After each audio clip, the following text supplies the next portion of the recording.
Urban renewal is the process of taking underutilised or dormant parts of our city, the brownfield areas, the greyfield areas, whatever you want to call them, and turning them into economically vibrant places to work, live and to visit. Cities produce about 80% of GDP and productivity gains for our society, and we need to continue to build on our communities that exist in those areas.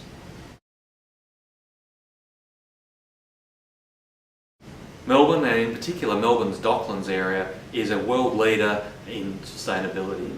We have the greatest collection of Green Star rated buildings in the Southern Hemisphere in Melbourne's Docklands, and I was delighted only this week to be with the Minister for Planning, Matthew Guy, at the opening of the latest one of those buildings, Melbourne Water's new headquarters on La Trobe Street.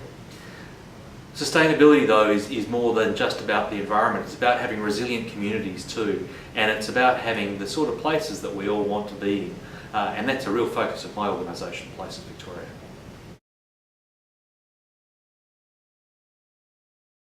Melbourne's up-and-coming suburb would have to be Fishermans Bed. I'd be very biased saying that, of course, given it's one of our key projects that we're running on behalf of the state government.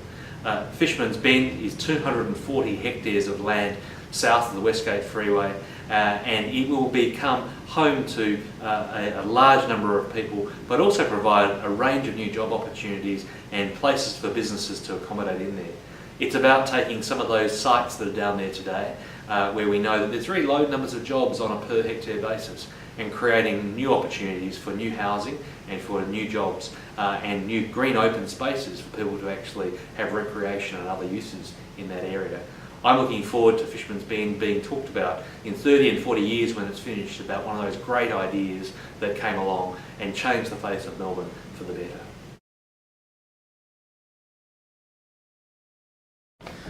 I've been privileged in my career to work for some amazing leaders in the private sector, and I've learned an awful lot from some of the captains of industry, working alongside of people like Don Morley, who was Executive Director of Finance at Western Mining in its heyday. I've been privileged to also spend a large part of my career at National Australia Bank, and I saw Don Argus and Frank Scicuto working there, and people like Mike Pratt, who perhaps not as widely known. And Mike Pratt was a great example of that service value chain and understanding that customers were absolutely critical to the success of organisations, and embedding that as a cultural element within the organisation. I think you can learn from great leaders and aspire to actually really understand what makes them tick.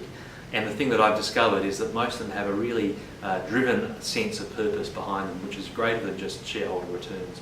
That's what I think makes a great leader.